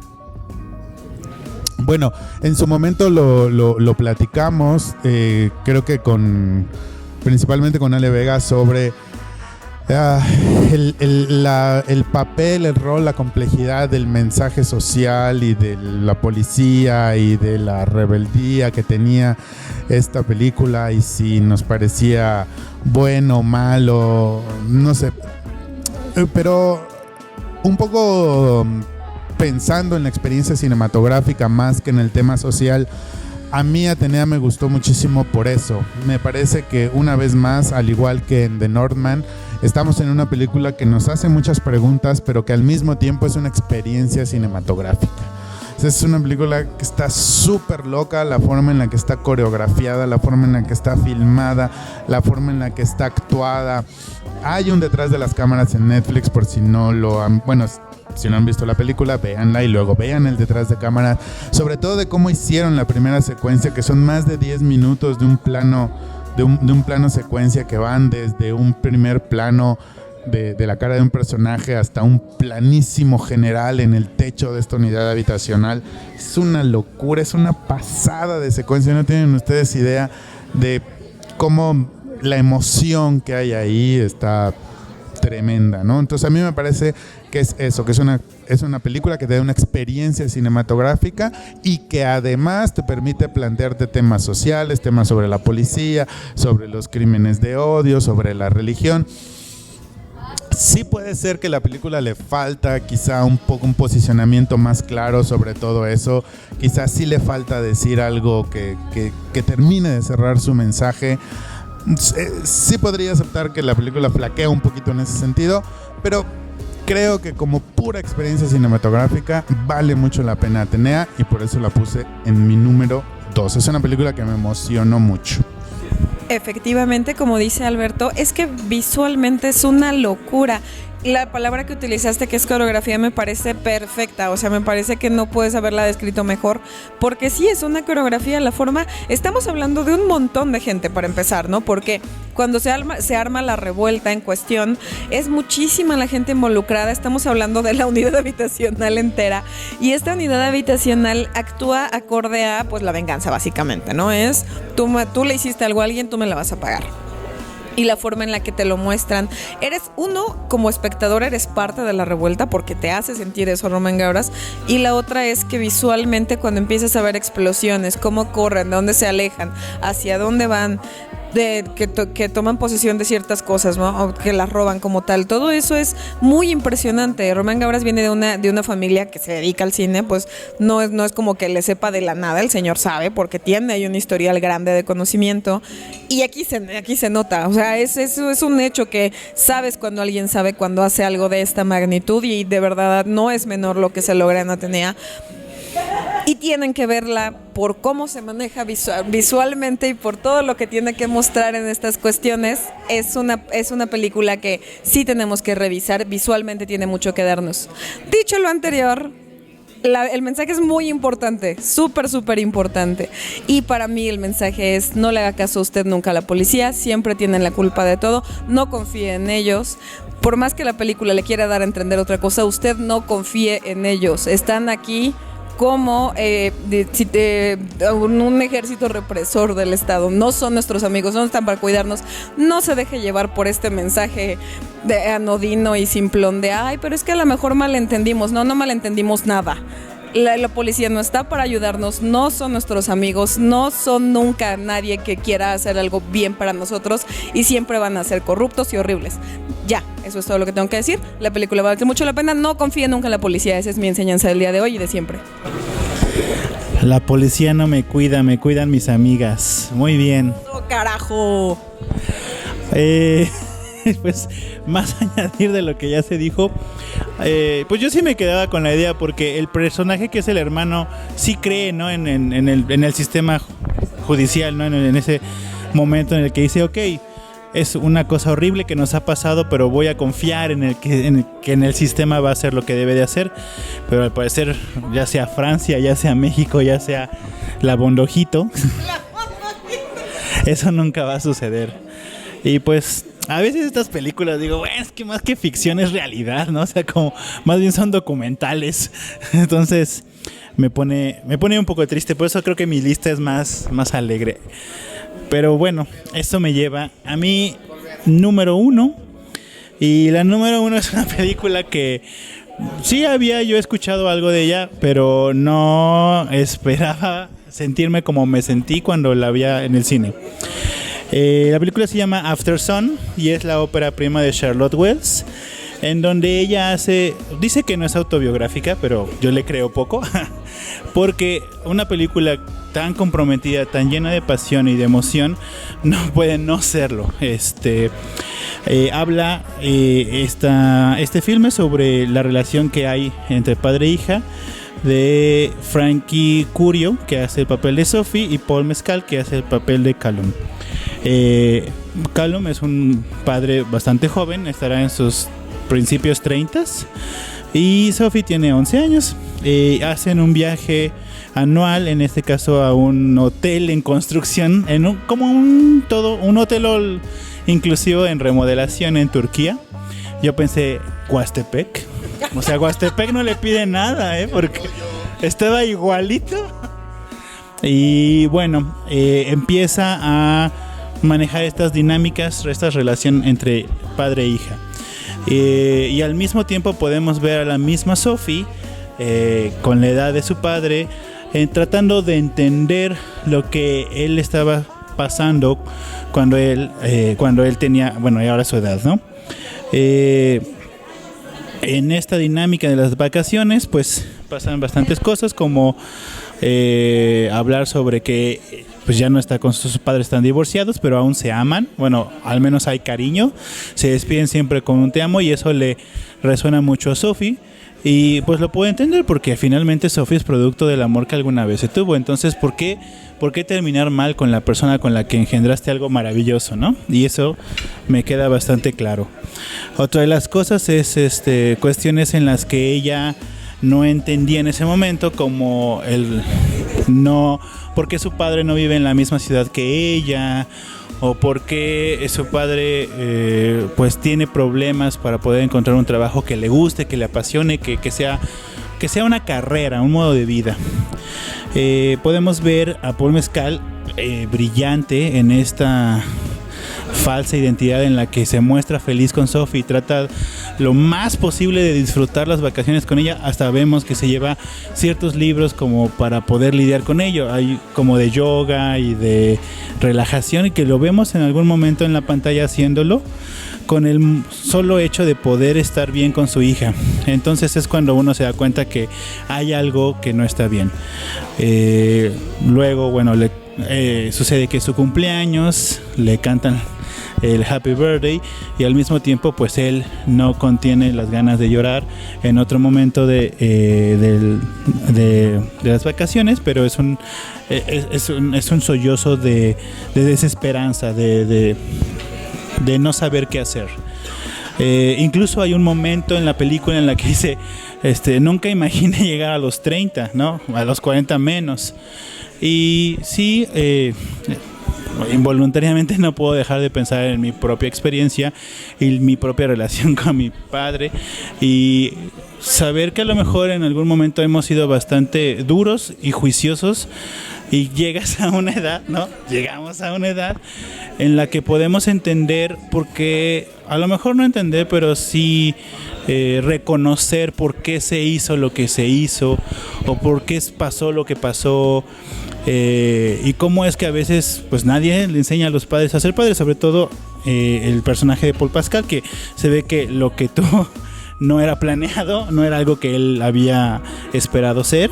Y bueno, las escenas más fuertes, justo al final de la película, una canción que no volverá a ser la misma, una despedida que se siente como una despedida que nunca más se repetirá, ¿no? Exactamente. Este deseo de Sophie por saber qué pasaba con su padre y poder entender en qué circunstancias se encontraba, y volvemos un poco a los temas de salud mental y de en este caso pues lo que el esfuerzo magnífico que habrá hecho para poder dejarle esas últimas vacaciones en video, y que pues asumimos que ya no estaba, ¿no? Es una película que me trastocó mucho, que me dejó pensar, o me dejó pensando en muchas de las dinámicas que yo juzgué muy duramente cuando yo era un niño, e incluso un adolescente, como lo fue Sophie, ¿no?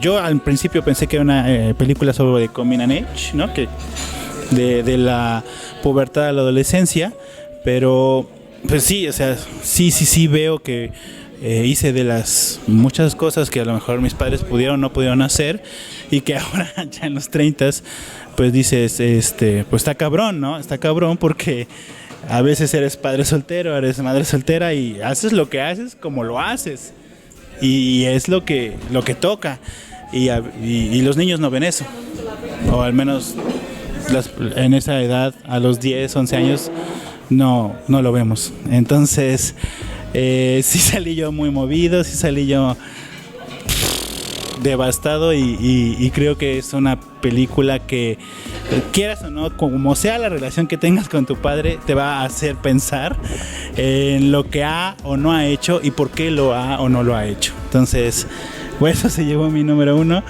Under Pressure ya no vas a estar en mi lista de las más escuchadas. Muy bien, Ale. Gracias, Leo. Creo que le diste el clavo en el tema de, sea como sea la que haya sido la relación con tu padre, sí te pones a evaluar qué es lo que te está transmitiendo esta película, ¿no? Puede ser que estés muy cercano a la historia de estos dos, puede ser que no, y sin embargo sí te vas a preguntar qué pasaba cuando tú apenas estabas creciendo, cuando eres un niño en la pubertad, cuando eres apenas el que va a transitar este camino del coming of age, que es mucho la pubertad y es mucho la adolescencia. Y te vas a poner a pensar cuáles eran los sacrificios, pero yo no me refiero específicamente a los monetarios o a los matrimoniales, me refiero a las personas que tuvieron que cambiar su forma de vida para cuidarte y para hacerte crecer a ti como persona. Y eso sí lo retrata bien la película, sin ser tendencioso a darte alguna lección o queriéndote de alguna manera hacer sentir algo específico, ¿no? Lo que hace aquí Charlotte Wells es muy meritorio porque a través de su lenguaje cinematográfico y de la historia que te cuenta, que parece muy normal, como bien dijiste, podría ser Huastepec cualquier día, en cualquiera de nuestras juventudes. Sí, o sea, no necesariamente no tuviste que haber vivido unas vacaciones en Turquía para decir, bueno, claro, no.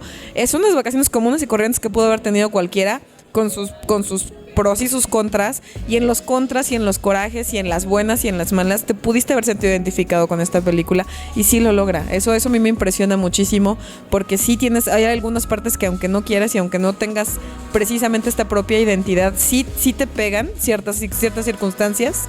Le platicaba yo a Leo de la escena en la que le cantan feliz cumpleaños.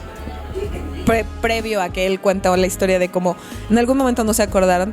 No quiero decir que me sentí transmitida ahí, pero sí me sentí transmitida. Entonces, hay ciertas cosas en la película que valen la pena, que sí hacen sufrir mucho, que sí te hacen llorar, y sobre todo cuestionarte las relaciones padre-hijo, que fue lo que dijimos. Ya hay varias películas en estas listas que las tienen, y esta es una de las que creo lo hace mucho mejor, y eso es muy meritorio cuando es uno para prima. Entonces, sí, Aftersun, aunque parezca que no trata de nada, realmente trata de mucho si usted le pone atención y tiene ganas de identificarse con ellos. Entonces, sí me parece una película acertadísima, y le voy a dejar la opinión al siempre polémico porque no me gustó la película. Y me está diciendo que no, que vaya, yo me voy directo a mi 1. Este es un plot twist, ustedes no lo sabían, pero ahora vamos al número 1. Voy a cerrar mi cuenta, mi lista con mi número 1, que es una película de un director que yo adoro profundamente. Usted no está para saberlo, pero Magical Girl es una película que llevo en mi corazón como a pocas, y por eso quiero mucho a Carlos Bermúdez. Me parece que a pesar de que no tiene tantas cintas, es extraordinario director y no le teme a nada, y no porque sea una persona desbordada o loca como mi Alex de la Iglesia, al contrario, es súper mesurado, y en esta misma mesura hace cosas extraordinarias. Entonces, este año presentó la película Mantícora. Yo la pude ver en el cine gracias a Mórbido y se convirtió en mi número 1 porque Carlos Bermúdez es Dios. Si Dios existe en esta tierra, es Carlos Bermúdez, básicamente, ¿no? Esta película trata de un desarrollador de videojuegos que, a partir de un encuentro con un vecino suyo, pues descubre que tiene una perversión. Esta situación pues obviamente lo perturba porque él no sabía que esto sucedía, y trata de desfogarla de alguna manera. Eso incluye teniendo una nueva relación con una chica que conoció en una fiesta. Entonces, pues esto se trata justo de cómo esta persona y cómo esta situación en la que no está a gusto porque él acaba de descubrir esto que le está pasando y no le gusta, pues trata de alguna manera de ocultarlo, de dejar de sentirlo, y esto lo mete en muchas broncas. No voy a decir qué es para no spoiler nada, pero es una situación muy incómoda que, si usted busca la palabra perversión, esta es pues la versión más fea de las perversiones, porque es indecible y es algo que nadie quisiera vivir, ni de cerca ni de lejos. Entonces, es la visión de Carlos Bermúdez, cómo tratamos a la gente y a las monstruosidades que alguien puede hacer, y qué tanto estas monstruosidades son parte de sí mismo y qué tanto son culpa de ellos o se pueden solucionar de alguna manera, y cuando no se pueden, ¿qué se hace? ¿No? Esa película es una película muy, muy incómoda. Esa palabra la mencionamos Leo y yo previamente a este podcast. Y es muy incómoda porque no queremos imaginar que eso existe en el mundo. No queremos imaginar que alguien que podamos conocer, X o Y, que se dedique a lo que sea nuestro amigo, pudiera estar relacionado con un tema tan sórdido. Entonces, que te lo pongan en el cine y que te digan esto existe y está a la vuelta de la esquina, es muy rudo. Y es muy rudo cuando también Carlos Bermúdez dice, bueno, pero ves miles de películas donde se asesina gente y no necesariamente te incomoda de esta manera. Y sí es cierto, y entonces hay que preguntarnos qué incomoda, y las personas que nos incomodan, por qué lo hacen y por qué no queremos que estén cerca, y hasta qué punto las cosas se vuelven demasiado sórdidas para nosotras y nosotros o nosotres, y ya no podemos soportarlas. Entonces es muy rudo, es una película muy ruda, y a pesar de eso no es nada explícita, es muy contenida, es muy simple, porque Carlos Bermúdez tiene un cine simple, e incluso cuando te quiere contar las peores cosas no pretende choquearte, y eso es muy valioso. Entonces, Mantícora se estrena el año que entra en los cines, y a mí no es cierto, es este año, estoy pensando en el 2022. Espero que ya sea en los próximos meses, febrero, marzo, y usted ya la va a poder ver. Pero de verdad es una película que le va a incomodar muchísimo, que también usted va a preguntarse por qué. Y de pasada también pregúntese que el personaje de la chica también es una cuidadora que me parece que sus cuidados son más una compulsión que algo que viene de lo bueno. Entonces hay ahí unos matices impresionantes. Carlos Bermúdez, Dios en la tierra, y vean Mantícora, y le voy a ceder la palabra a... No, ya vamos a cortar. Muy bien, nos despedimos entonces. Mantícora, cierra la lista y los amamos y ya. Efectivamente, los amamos a todos y cada uno de los directores y actores que nos emocionaron, nos hicieron vibrar, nos hicieron llorar, reír, amar. En las películas que vimos en el 2022. Recuerden que ustedes también nos pueden compartir cuáles fueron sus películas favoritas en nuestras redes sociales, Facebook, Twitter e Instagram. Ahí en los comentarios, en todo esto, ya saben ustedes que lo pueden hacer. Y por favor, compártanlo con nosotros. Muchas gracias, Leo. No, gracias a ti, Alberto. Pues ha sido un recuento bastante provechoso. Muchas películas buenas, bastante memorables. Muy bien. Muchas gracias, Ale Vega. Muchas gracias a ustedes, jóvenes. Siempre un placer compartir, sobre todo con las películas sórdidas del señor Alberto y las películas arcoíris del señor Leo. Es un placer. Aquí hay de chile, mole y pozole, y yo eso lo agradezco muchísimo. Bueno, pues a nombre del... recuerden la Fonda Cinéfila todos los jueves con Leonardo Sánchez y Ale Vega. Y ya se nos fue un traidor. Bueno, muchas gracias, Leo, muchas gracias, Ale. A nombre de mi compañera y amiga Julia Muñoz, a nombre de nuestro señor postproductor Lázaro Moreno, mi nombre es Alberto Ruiz y nos escuchamos y quizá nos veamos en la siguiente autopsia. Hasta entonces.